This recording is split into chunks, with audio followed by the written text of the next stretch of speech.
Me paré en el semáforo y no pude creer lo que veía. Mi hija sentada en el bordillo, la falda hecha un saco alrededor de las piernas, contando monedas en la palma de la mano mientras me miraba con una mezcla de vergüenza y alivio que partía el alma. En su regazo, Valentina dormía con la cabeza apoyada en el hombro, el pelo fino como una pluma, la boquita húmeda de leche. El sonido del tráfico era una muralla que parecía decir que el mundo seguía igual, pero en ese instante todo a mi alrededor se volvió irrelevante. Había un tintineo de monedas sobre el asfalto, un pequeño coro metálico que marcaba cuántos pasos había dado mi hija hacia el borde del abismo. No supe cómo bajar. Me quedé allí, con el coche parado y la gente detrás pitando, con el corazón latiéndome en la garganta como si fuera a salírseme del pecho. Me acerqué a ella sin pensar en la necesidad de disimular, con las manos todavía llenas de la furia y la incredulidad que se forma cuando alguien te arranca una parte de la vida sin permiso. Sofía me miró y supe que estaba sola. No había teatro, no había poses, solo ella. Un biberón envuelto en servilletas y una bolsita con pañales prestadas por quién sabe quién. Sus dedos temblaban al juntar las monedas. «Papá», dijo, y su voz fue un hilo. «Por favor». No hubo necesidad de más.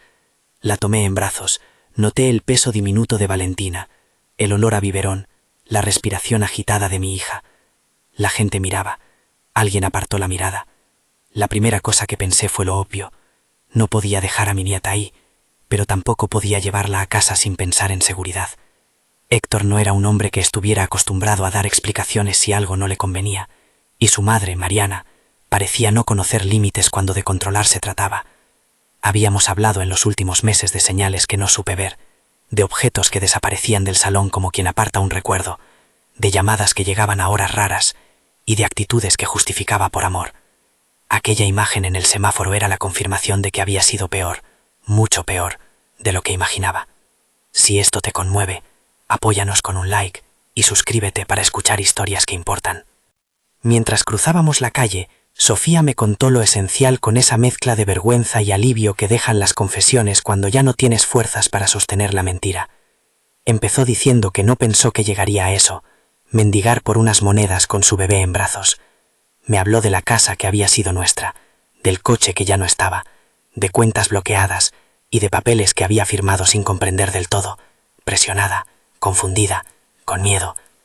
Me habló de un aislamiento silencioso, llamadas desviadas, su teléfono con números que no reconocía, gente que desaparecía de su agenda y, sobre todo, me habló de amenazas. Amenazas veladas primero, luego explícitas. Si hacía algo, perdería a Valentina. Los detalles vinieron en ráfagas, como quien suelta una presa que teme volver a sostener. No invento ni exagero. Más que la violencia física, lo que me contó fue violencia cotidiana, una red que la fue asfixiando poco a poco. Control económico, el peor de los cercos, porque te deja sin opciones.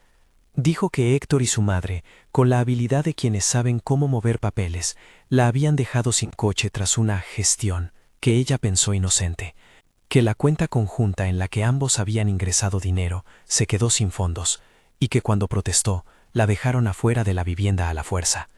Lo que más le dolía decir y que casi no pronunciaba era que la habían obligado a firmar documentos que ahora no entendía bien, que había firmado presionada y con miedo. No puedo contar aquí cosas que no sé con precisión. Hubo firmas, sí. Hubo presión, sí. Hubo trasvases de dinero de los que ella no se había enterado a tiempo, sí. No afirmo delitos con nombres ni uso calificativos que no estén respaldados.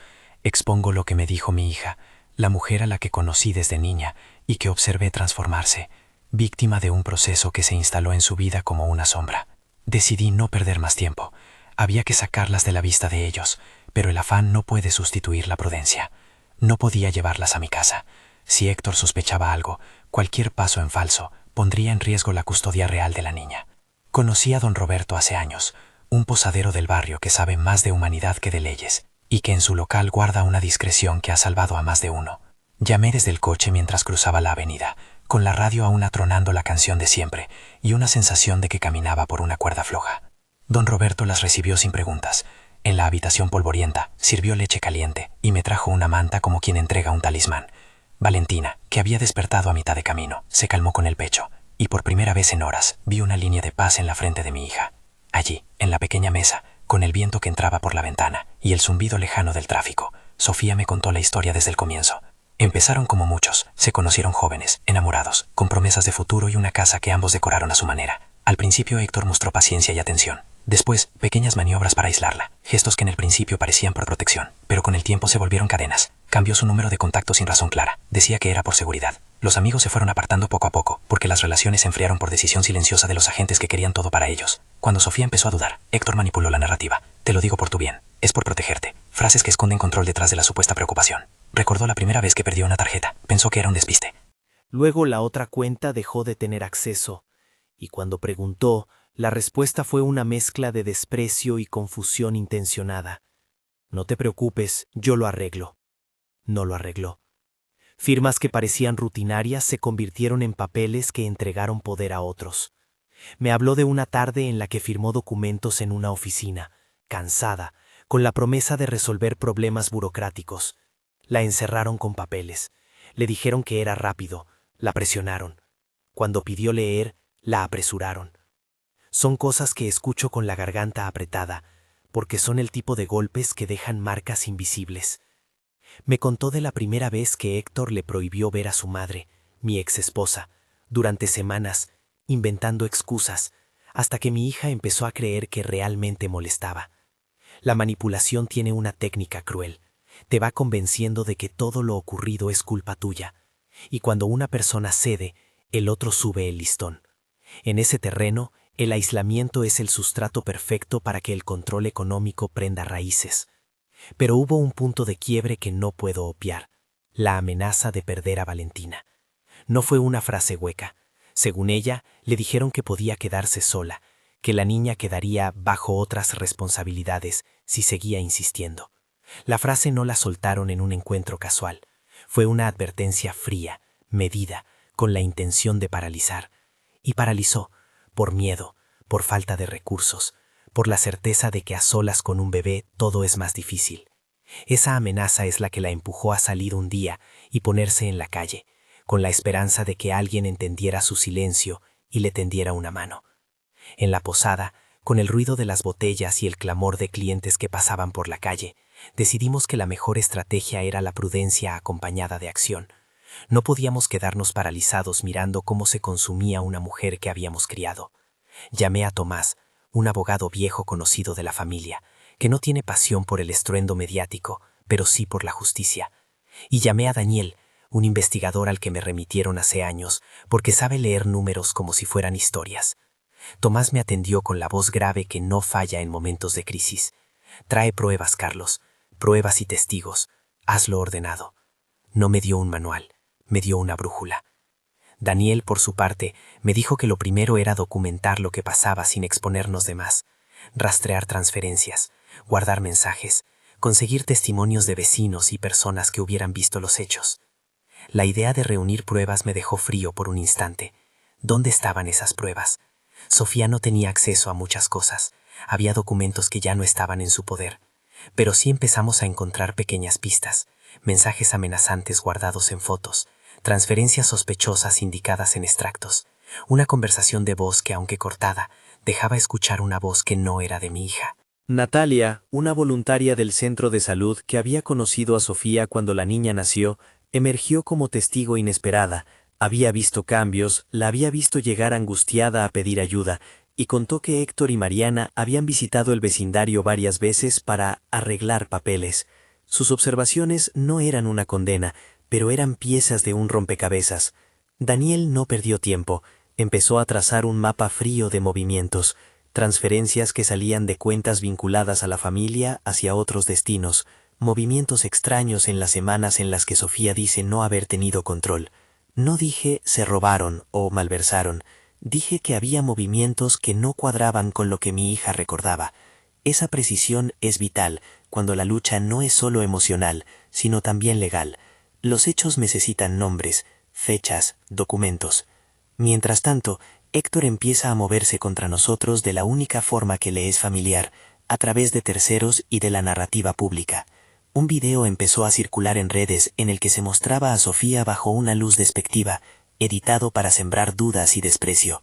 No entraré en tecnicismos, pero la viralidad fue dañina, señalamientos, comentarios hirientes, la gente creyendo en una versión sesgada. La intención era clara, pintar a mi hija como inestable para que cualquier reclamación suya pareciera poca cosa. No subestimaron el poder de la opinión pública, lo usaron como escudo. Eso nos obligó a actuar con más cuidado, porque la verdad no solo debe probarse ante un juez, tenía que defenderse en un campo donde la gente decide con rapidez a quién juzga. En paralelo, Ricardo Guzmán, un gestor que en su día trabajó para la familia de Héctor, apareció como la mano operativa en algunos movimientos documentales.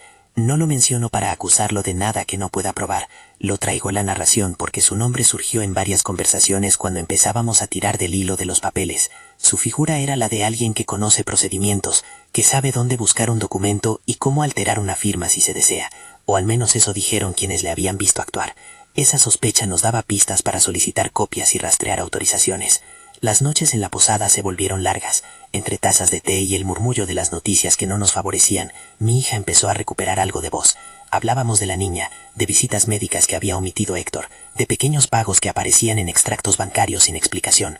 Tomás pidió que no entregáramos copias originales de documentos sin una cadena de custodia clara. No se trata de desconfianza entre nosotros, sino de proteger lo que íbamos a usar como prueba. Daniel, con su cuaderno, empezó a anotar fechas, a recalcar transferencias, a marcar teléfonos. Le pedí a Natalia que escribiera una declaración sobre lo que había visto, y lo hizo con la temblorosa firmeza de quien no quiere meterse en problemas, pero siente que la verdad debe salir. No pedimos heroicidades, pedimos relatos claros sobre hechos vislumbrados. La fecha en que vio a Héctor salir de la casa con bolsas, la noche en que la vio esperar sin entrar. Cada testimonio, por pequeño que fuera, añadía textura al cuadro. En una de esas noches llegó un mensaje desde un número desconocido. Era una foto del coche de Sofía, con la matrícula cubierta, anunciando que ya estaba a la venta. Un intento de intimidación más. No sabía si era una amenaza o una prueba de poder. Lo que sí supe es que ya no habíamos de ser meramente reactivas. Teníamos que anticiparnos. Tomás me advirtió sobre la exposición mediática. Si salíamos a dar entrevistas sin sostener la verdad con documentos, la narrativa podría volverse en nuestra contra. Tenía razón. La gente cree en lo que ve de manera rápida, y las noticias que no profundizan terminan por simplificar tragedias humanas en titulares. Así que planeamos un camino más ordenado. No era una táctica para evitar escándalos, era una medida de supervivencia. Protegimos a Sofía, porque ella misma se sentía culpable, y en parte temía lo que una exposición pública sin sostén podría costarle. Hubo una noche, sin embargo, en la que la rabia nos venció, y casi cometemos un error. Cuando nos dijeron que Héctor había tratado de entrar en la posada, el impulso fue salir y plantar cara en la puerta. Pero Daniel fue práctico. Dejó claro que cualquier enfrentamiento físico nos dejaría en peores condiciones, que era mejor documentar cada intento de contacto y llevarlo a Tomás. Es probable que la palabra documentar no suene heroica ni haga justicia a la furia que brotaba, pero el frío orden resultó ser lo que nos mantuvo en pie. Documentamos mensajes, llamadas perdidas, visitas sin aviso registradas por el portero. Todo quedó anotado. Cada papel tenía un destino, la oficina de Tomás. Mientras Daniel pedía extractos bancarios y trazaba rutas de dinero, yo hacía algo que me dolía: reconectar con la vieja costumbre de leer papeles. No soy un hombre de ciudad, pero aprendí a no dejar que la ira me empuje a acciones que los tribunales podrían interpretar en mi contra.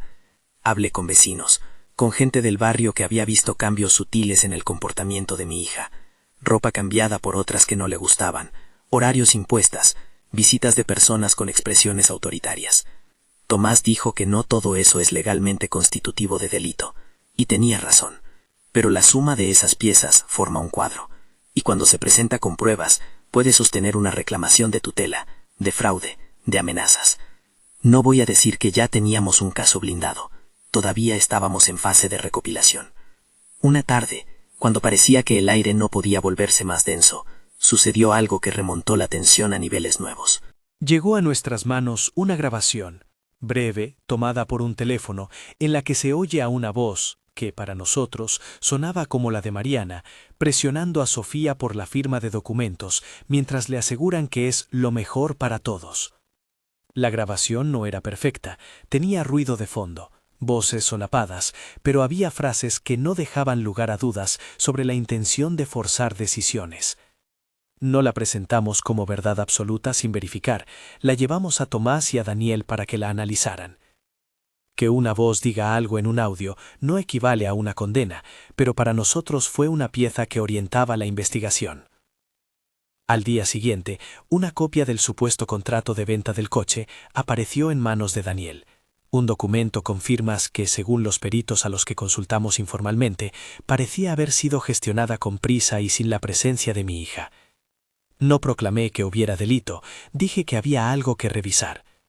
Esa moderación es necesaria. La justicia no se gana con rabia, se gana con pruebas y paciencia. En medio de todo eso, Sofía dio un paso que me dejó sin aliento. Me miró y dijo que quería recuperar su vida. No solo por ella, sino por Valentina. Quería empezar a trabajar, a tener sus papeles en orden, a no depender de nadie que le dictara cada movimiento. Fue una voluntad que me conmovió más que cualquier discurso legal. Le prometí que le ayudaría a encontrar un trabajo cuando todo esto se atajara, prometí que la acompañaría en cada cita, en cada trámite, y por primera vez en semanas vi en su rostro la decisión que tuvimos que movilizar. Aún así el peligro seguía latente. Sabíamos que Héctor reaccionaría, que la narrativa pública que él había instalado no desaparecía con un comunicado. Y también sabíamos que quien maneja recursos y contactos puede presionar por vías que no aparecen en notas oficiales. Llamadas a intermediarios, gestiones en despachos, una red discreta que mueve cosas sin ruido. Por eso decidimos no salir a escena sin un plan, una reunión controlada, con un guión que nos permitiera provocar respuestas sin exponernos a violencia física ni a trampas legales. Era hora de provocar para evidenciar, no para inflamar. Así llegamos a la idea de encuentros planificados, cafés en locales públicos con testigos, una supuesta mediación ahí donde hubiera cámaras y gente neutral. Todo pensado para que si Héctor y Mariana mostraban la cara que ya conocíamos, quedara registrada. No se trataba de tender una trampa, se trataba de exponer la verdad en un contexto seguro. El objetivo era que sus palabras quedaran en evidencia y que cualquier intento de manipulación quedara desacreditado por pruebas claras. El plan no se ejecutó esa semana. Teníamos que esperar a que Daniel confirmara caminos y a que Tomás afianzara la estrategia legal. Mientras tanto, la ciudad seguía a su ritmo indiferente. Vendedores ambulantes, buses que se detenían, niños que reían en una esquina. Esa normalidad me golpeaba de vez en cuando con una extraña violencia. ¿Cómo sigue la vida cuando a quienes amas se les quita la dignidad? Por la noche, en la habitación de la posada, escuchaba el respirar tranquilo de Valentina y me preguntaba cómo era posible que las instituciones que prometen protección tarden tanto en moverse. No es falta de fe en la ley, es la constatación de que la ley necesita pruebas y la gente tiempo para recomponerse. No dije todo lo que pensé en esas noches, pero hubo una cosa que sí dije en voz alta una madrugada. No vamos a permitir que nos arranquen a la niña. No fue un grito, fue una afirmación que tenía la firmeza de lo que se hace cuando ya no hay margen para el temor. Sofía me escuchó y apretó mi mano. Le dije que no haría nada para ponerla en riesgo, que todo estaría coordinado con Tomás y Daniel, y que no saldríamos a la calle como animales heridos. La idea era recuperar la casa, el coche, o al menos evitar que las ventas se consumaran, y sobre todo recuperar la tranquilidad de una madre que había perdido el derecho a cuidar. Hicimos llamadas por la mañana. A Tomás le pedí que preparara un requerimiento para frenar cualquier intento de venta hasta revisar documentos, y él me explicó, sin entrar en tecnicismos, que la prioridad era preservar bienes y asegurar la custodia temporal de la menor si hubiera indicios claros de riesgo. No me dio pasos detallados, me dio una ruta legal.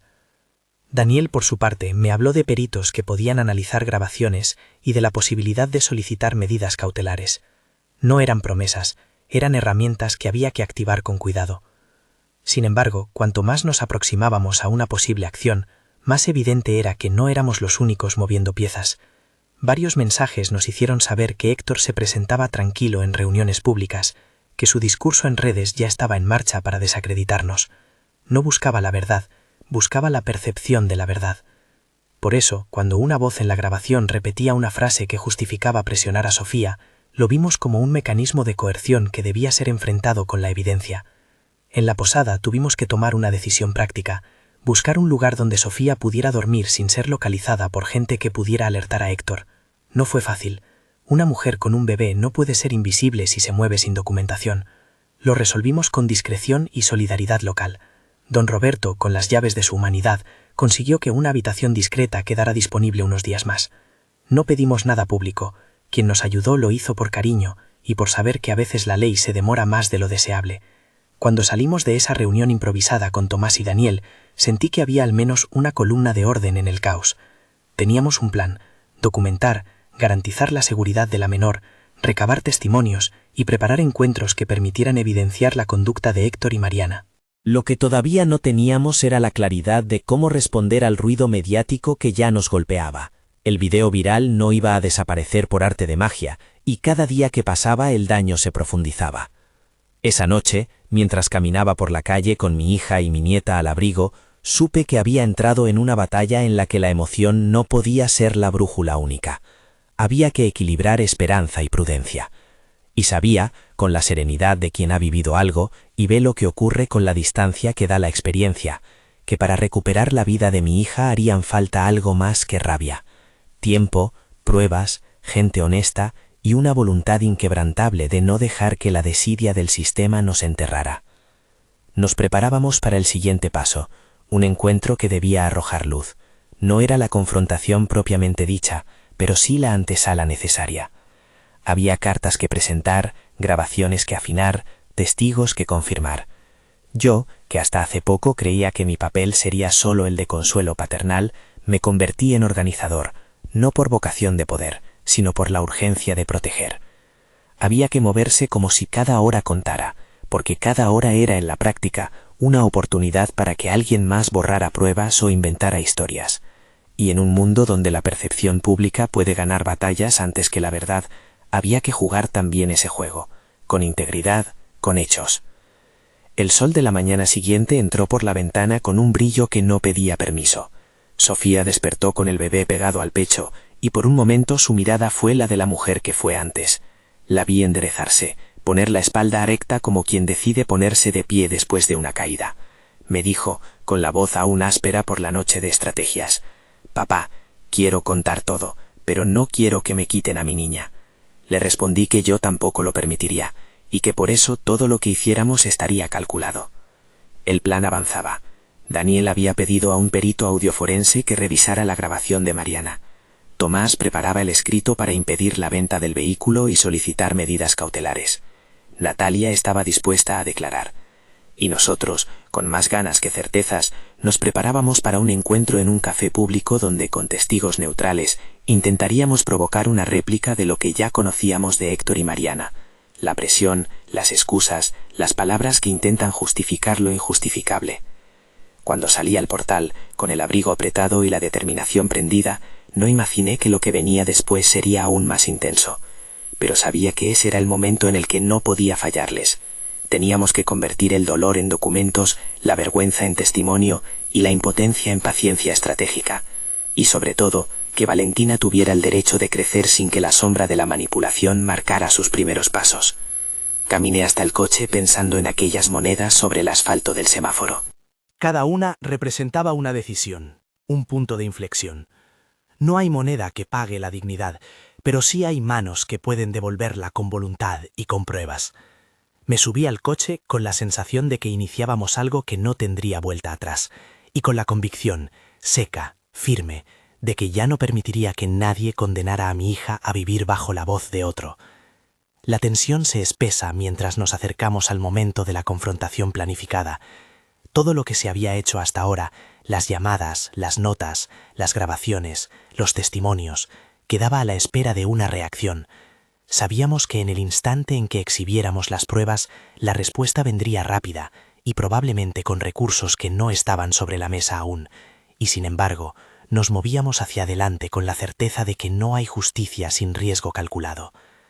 Esa tarde, al cerrar la puerta de la posada detrás de nosotros, con Valentina durmiendo sobre el pecho de su madre, respiré hondo. La siguiente parada sería la oficina de Tomás para revisar todo, y después el café para el encuentro. No era una apuesta, era un paso necesario para devolver dignidad a una mujer que ya había dado demasiado.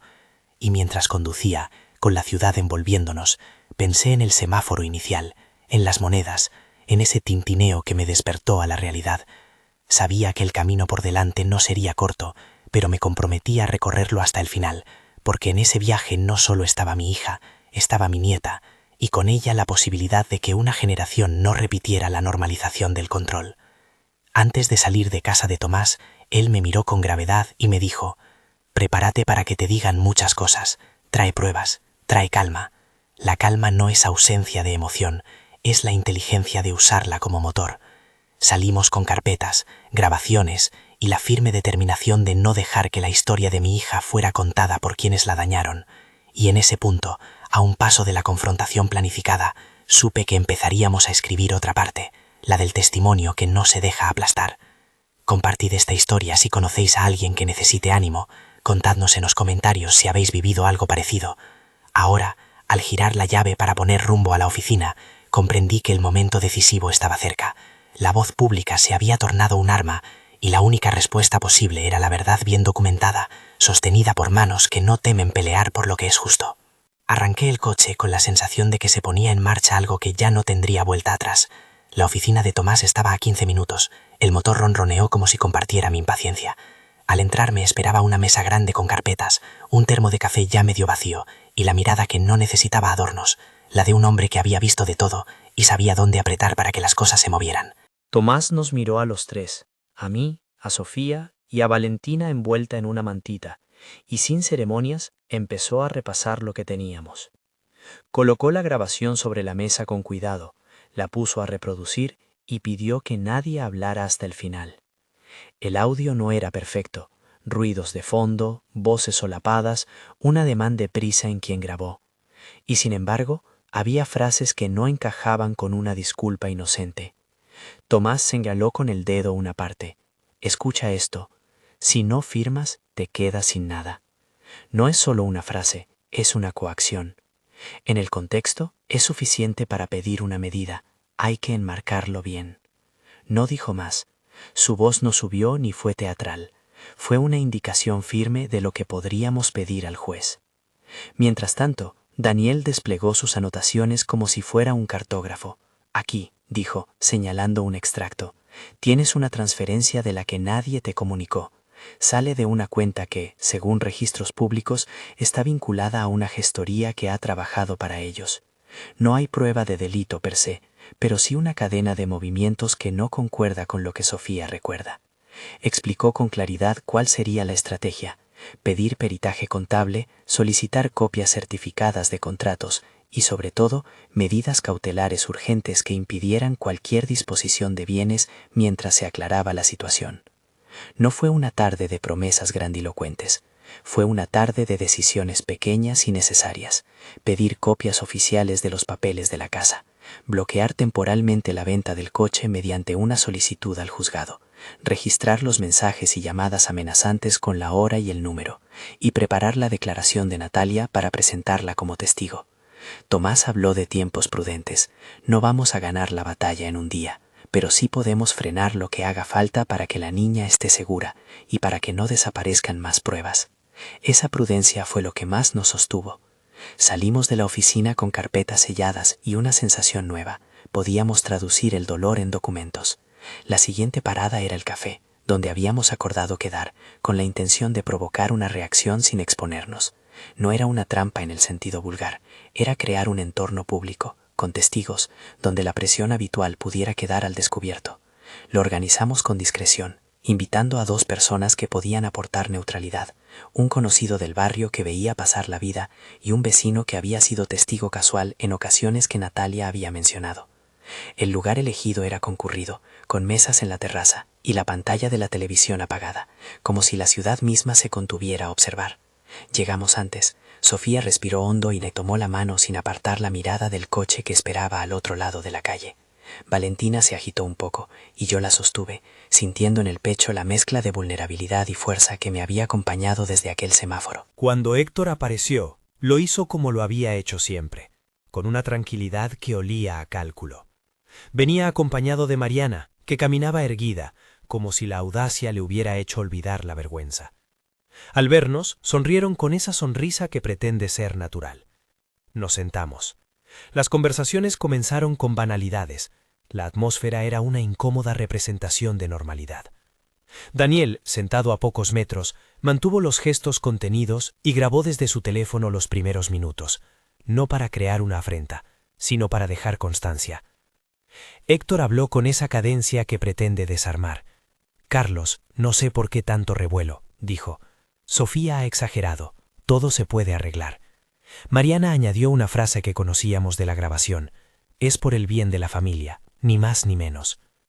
En el café, cuando las palabras comenzaron a aflojarse, Tomás pidió la palabra con suavidad. Puso sobre la mesa documentos que habíamos llevado, extractos, correos, la transcripción preliminar de la grabación. La tensión subió sin que nadie alzara la voz. No hubo sobresaltos físicos, hubo en cambio ese tipo de silencios que pesan más que cualquier grito. En un momento, Héctor, confiado, intentó minimizar. Si hubo algún malentendido, lo solucionamos entre nosotros. Fue ahí cuando Daniel, con la calma helada que le caracteriza, consultó su teléfono y reprodujo un segmento de la grabación en alta voz. La frase quedó suspendida en el aire. «Si no firmas, te quedas sin nada». No era un eslogan, era una coacción que en aquel contexto, de cansancio, prisas y presión, adquiría el peso de una amenaza. Mariana palideció un poco. Héctor, que buscaba narrativas, tuvo que improvisar. Se oyó un murmullo en la terraza. Algunos vecinos bajaron la mirada. Fue un instante que pendía entre la exposición y la negación. «Quizá lo dije de otro modo», murmuró Héctor. No era una disculpa, era un tanteo. Para nosotros, fue suficiente para mostrar en público una conducta que, repetida y acompañada por transferencias extrañas y documentos dudosos, configuraba un patrón que no podía ignorarse. Tras ese encuentro, la maquinaria legal se puso en marcha con más fuerza. Tomás presentó un requerimiento para impedir la disposición del coche y solicitó al juzgado medidas provisionales que protegieran a la menor. Fue un trámite que no ocurrió de la noche a la mañana, pero sí con prontitud. En cuestión de días, y gracias a la rapidez de la documentación y a los testimonios coordinados, obtuvimos una orden que congelaba las operaciones sobre ciertos bienes hasta que se aclararan los hechos. No era una sentencia. Era un respiro que nos permitió respirar sin la urgencia de ver todo evaporarse. La viralidad del video que intentaba destruir la imagen de Sofía no desapareció por arte de magia, pero sí tuvo al menos una oposición seria.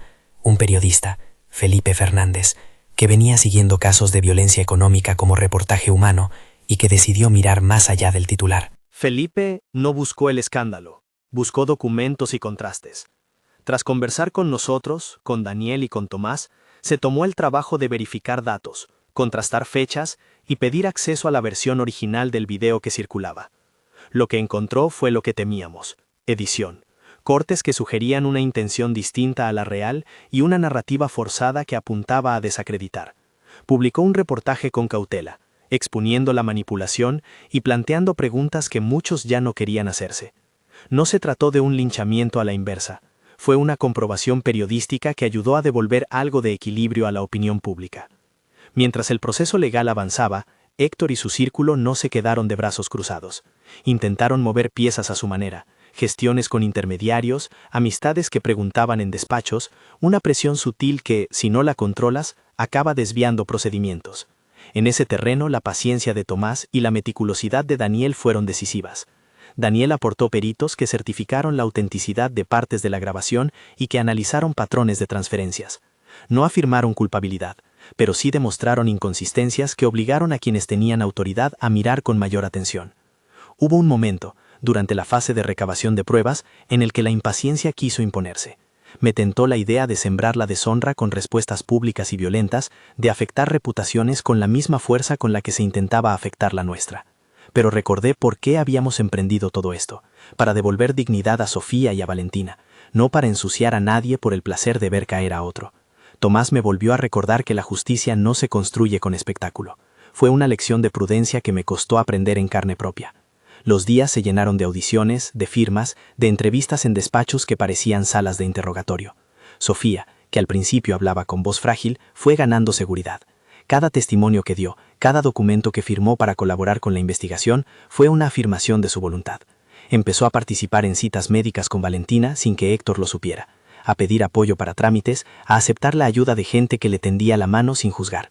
La solidaridad que recibió en el barrio fue un antídoto contra el rechazo que las redes le arrojaban. En un punto del proceso, la obstinación de Héctor derivó en una maniobra que casi nos toma por sorpresa. Apareció un pretendido comprador interesado en el coche. Fue un intento para forzar la venta, y con ella, la liquidez rápida que podría complicar cualquier aseguramiento de bienes. Daniel detectó la operación a tiempo. La transferencia fue anunciada en cadena y Tomás presentó la documentación requerida para bloquear la transacción. La maniobra quedó paralizada. No hubo choque físico ni escenas dramáticas. Hubo una intervención legal que puso las cosas en su sitio lo suficiente para que no desaparecieran evidencias. La presión pública cambió de manera paulatina. El relato de Felipe, sumado a la documentación que fuimos presentando, fue matizando la versión superficial que había circulado. No todo el mundo cambió de opinión de inmediato, las cosas no funcionan así, pero algunas voces que habían participado en la exposición comenzaron a bajar la intensidad, no por miedo a nosotros, sino porque ante la evidencia, la narrativa se hacía insostenible. En paralelo a la vía judicial, trabajamos en la reparación emocional.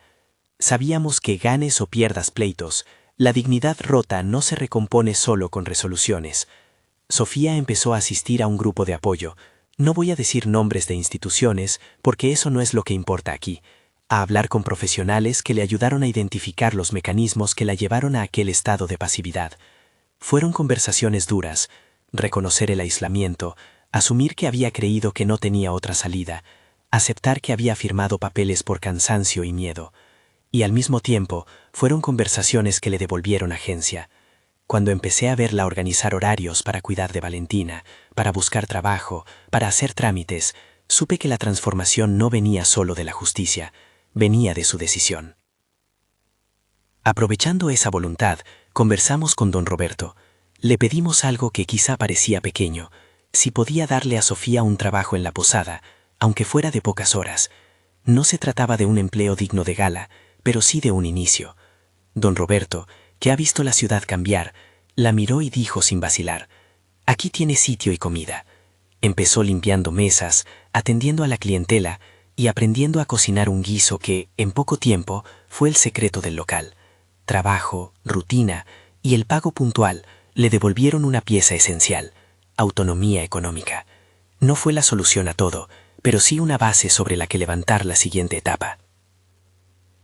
Con el paso de las semanas, los efectos legales fueron materializándose. El juzgado dictó medidas cautelares que impidieron la venta del vehículo y requirieron la presentación de documentos que acreditaran la titularidad real de algunos bienes. La vivienda, que había sido objeto de gestiones contradictorias, quedó bajo revisión para aclarar su situación jurídica. No hubo juicios dramáticos, sino oficio y orden. Lo que a algunos les pareció lento, para nosotros fue la prueba de que la maquinaria podía funcionar cuando se alimenta con pruebas, no con furia. La vida cotidiana de Sofía cambió con pasos pequeños y constantes. Empezó a recuperar el acceso a cuentas, a ordenar papeles, a inscribir a Valentina en controles pediátricos sin intermediarios. La sonrisa que apareció no fue una victoria pomposa, sino el resultado de noches menos intranquilas y mañanas con pequeñas certezas. Un sueldo, una cita confirmada, un vecino que le devolvía la sensación de barrio. Daniel, que siguió rastreando movimientos, nos informó de movimientos extraños que la fiscalía empezó a mirar con interés. No se tradujeron inmediatamente en causas penales, pero sí obligaron a una contabilidad más transparente. La transparencia, al final, fue lo que nos permitió atacar la mentira y sostener la verdad. Hubo, por supuesto, consecuencias sociales. Algunas puertas se cerraron. Comentarios en redes que nunca se borran del todo siguieron circulando. Sofía se enfrentó al estupor de quienes se habían dejado llevar por una versión simplificada. No fue fácil. Tuve que recordar varias veces que la dignidad no depende del aplauso de la multitud. Depende de la consistencia de los actos que uno toma para recuperarla. Y ella actuó con una tenacidad que me dejó sin palabras.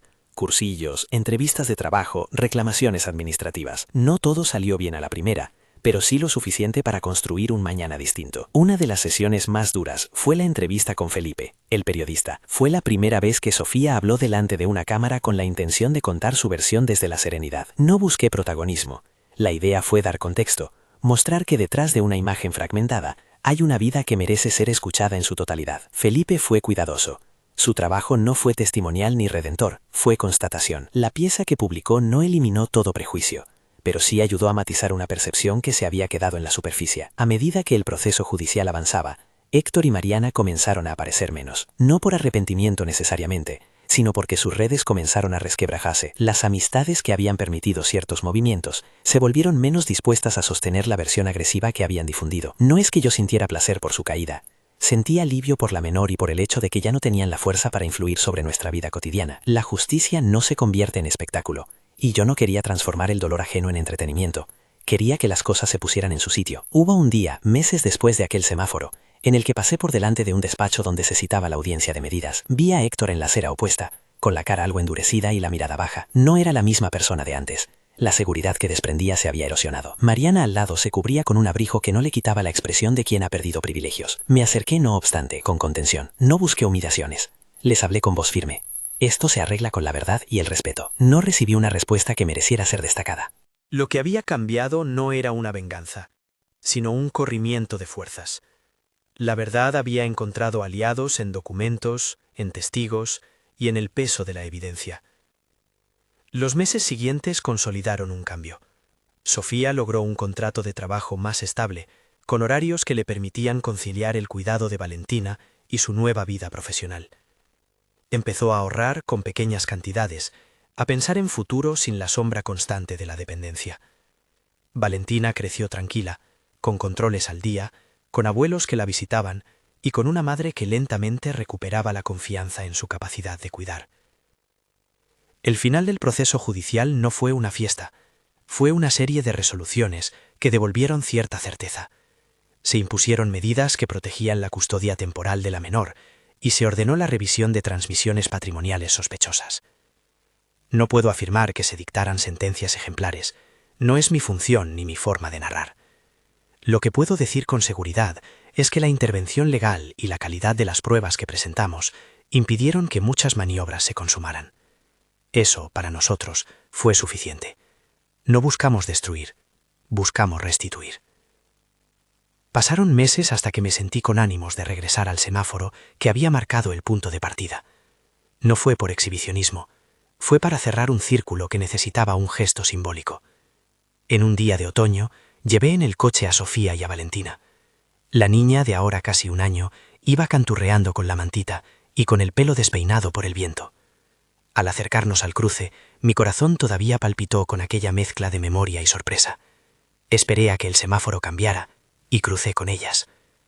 Al otro lado de la calzada, a la distancia que la ciudad permite, vi a Héctor y a Mariana. No estaban pidiendo monedas. La imagen que mostraban no era la de verdugos ni de mendigos. Estaban allí, de pie, hablando con gestos que indicaban cansancio. No sentí alegría por verlos reducidos, sentí algo más complejo, pena y una resignación que no quisiera en nadie, porque la verdadera justicia, pensé, no se celebra en la humillación ajena, sino en la restitución de lo que fue quebrado. Sofía caminó con paso firme junto a mí, miró al lugar donde los había visto y murmuró: «No quiero que nadie sufra así nunca más». Su voz no estaba cargada de odio, estaba llena de la claridad que da la experiencia. Valentina, ajena a la historia, miraba las luces y sonreía. Fue un momento de paz que no borraba el dolor, pero sí lo colocaba en su lugar, en el pasado, como un ladrón que habíamos logrado detener. Con el tiempo, nos sentamos a contar lo ocurrido, no para regodearnos, sino para aprender. Sofía empezó a colaborar con organizaciones que atienden a mujeres en situación de control económico. No lo hizo desde la superioridad, sino desde la cercanía. Sabía lo que implican la vergüenza y el aislamiento. Habló en pequeños grupos, en charlas de barrio, en consultas anónimas. Su testimonio no buscaba titulares, buscaba darle a otra quien estuviera en la sombra la posibilidad de saber que no está sola y que pedir ayuda es válido. A mí me cambió la dinámica de vida. Dejé de ser solo el padre que corría cuando la emergencia llamaba. Me transformé en un vigilante sereno que aprendió a mover piezas con paciencia. No todas las heridas sanan con rapidez, pero muchas se apaciguan cuando se construyen redes de apoyo y cuando la ley actúa con pruebas en la mano. Aprendí a no confundir la emoción con la estrategia. Aprendí que la furia puede ser un motor inicial, pero que la eficacia pasa por el orden. Hoy, cuando paso por aquel semáforo, lo hago sin ese nudo en el estómago que tuve la primera vez. Miro a mi hija, a mi nieta, y pienso en los pasos que dimos. No digo que el camino haya sido fácil. Fue duro, lleno de noches en vela, de llamadas que quemaban, y de pequeños triunfos que sabían a victoria en la medida justa. Lo importante no fue la caída de otros, sino la reconstrucción de quienes la sufrimos. Si hay algo que quisiera que se lleve quien escucha esto, es un par de certezas. La primera, que el control económico es una forma de violencia real y silenciosa, y que reconocerlo es el primer paso para enfrentarlo. La segunda, que la justicia necesita pruebas, paciencia y gente dispuesta a documentar la verdad sin buscar atajos. Y la tercera, que nadie debe avergonzarse de pedir ayuda. La comunidad existe para sostener, no para juzgar. No quiero cerrar este relato con una imagen de venganza, ni con la idea de que la reparación sea siempre completa. Lo que quiero dejar es la sensación de que, con voluntad, con pruebas y con solidaridad, se puede detener un atropello y devolver dignidad a quien la perdió. Hoy Sofía trabaja, cuida a Valentina y ha retomado el contacto con familiares que se habían mantenido a distancia. Camina con paso firme y a veces me mira como si leyera en mi rostro el semáforo de aquella tarde, como para asegurarse de que nunca más la dejaremos sola. Si esta historia te ha tocado, compártela con alguien que necesite saber que no está sola. Y si te apetece, cuéntanos en los comentarios si has vivido algo similar. La voz colectiva es una protección y una llamada a la empatía.